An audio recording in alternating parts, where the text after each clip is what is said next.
semuanya, selamat datang di podcast kami.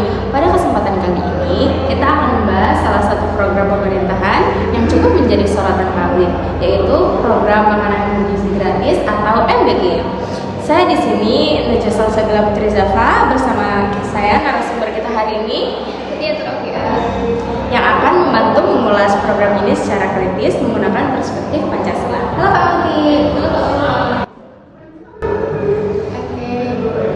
Baik, terima kasih ya atas waktunya Kak Uma. Di sini kan kita akan berdiskusi nih mengenai program yang saat ini tuh lagi marak-maraknya, yaitu MBG. Betul banget. Pertama, bisa dijelaskan seperti apa sebenarnya program MBG itu, Pak? MBG atau makanan bergizi gratis ini merupakan kebijakan dari pemerintah yang mana bertujuan untuk menyediakan makanan yang bergizi bagi anak-anak peserta didik dari SD, SMP, SMA agar kualitas kesehatan, agar angka dari stunting ini tuh bisa menurun gitu. Kalau melihat fakta di lapangannya nih Kak, apakah program ini sudah berjalan sesuai harapan? Nah, kalau berbicara tentang fakta nih ya, tentu ada plus minusnya.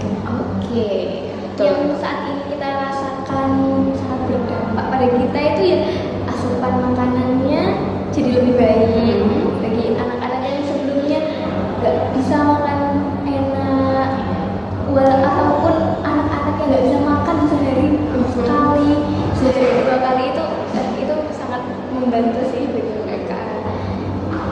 Tapi di sisi lain itu anggaran. Oh, betul juga itu teman-teman. Itu tuh yang menjadi Menarik itu Kak.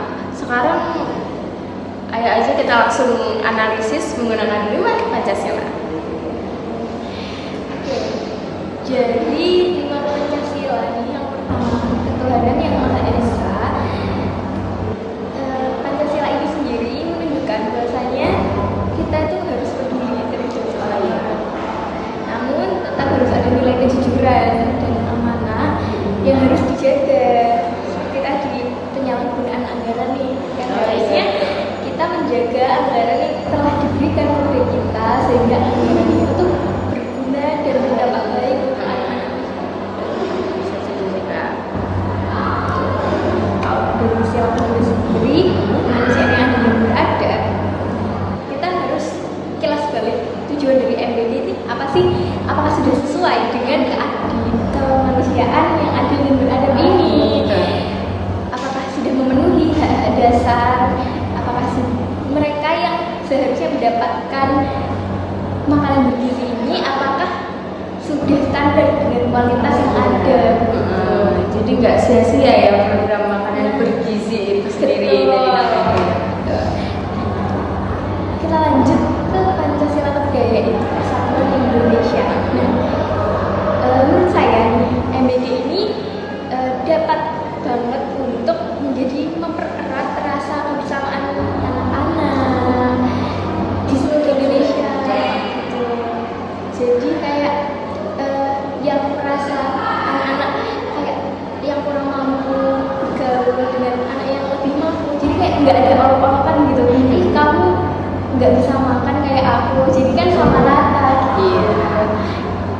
Tapi ada kesenjangan juga nih kayak di daerah-daerah yang terpencil juga. Jadi kayak Sasarannya kurang merata. betul. Ini di sila keempat Kak. Iya, sila keempat sendiri kerakyatan yang dipimpin oleh hikmat kebijaksanaan dalam permusyawaratan dan perwakilan daerah.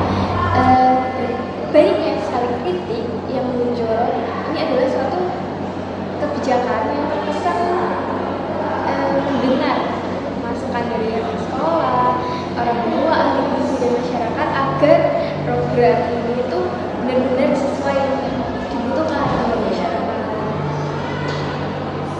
Terakhir Kak, di sila kelima gimana nih menurut Kakak? Sila kelima, keadilan sosial bagi seluruh rakyat Indonesia. Ini nih yang paling penting banget dinilai MBG ini. Jadi kayak program kita ini apakah berhasil, apakah dianggap berhasil ketika manfaatnya bisa dirasakan oleh masyarakat banyak, apakah benar-benar program ini tuh tersasar dengan baik gitu atau tidak gitu ya, karena masih yang seperti kakak sebutkan tadi di pelosok-pelosok itu masih ada yang belum mendapatkan sasarannya, seharusnya mereka mendapatkan. Terus dari segi kualitasnya juga nih ya Kak ya berbeda-beda. Jadi cita-cita di keadilan sosial itu enggak sepenuhnya tercapai bukan ya. Jadi kita bisa simpulkan nih teman-teman bahwa MBG itu merupakan program yang memiliki tujuan mulia dan sejalan dengan nilai Pancasila. Tapi pelaksanaannya masih perlu evaluasi biar anggaran yang besar itu tadi nih yang digunakan benar-benar dan menghasilkan manfaat yang maksimal bagi masyarakat.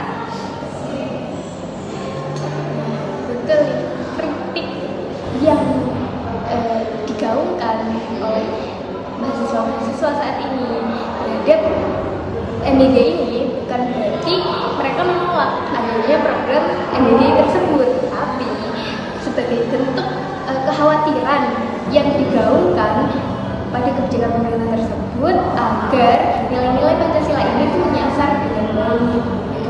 Jadi kita bisa lebih efektif, transparan, dan sesuai dengan nilai-nilai Pancasila. Gitu Bang? Betul. Baik, terima kasih atas diskusinya Kak Muti. Sampai juga di podcast selanjutnya. Terima kasih dan sampai jumpa.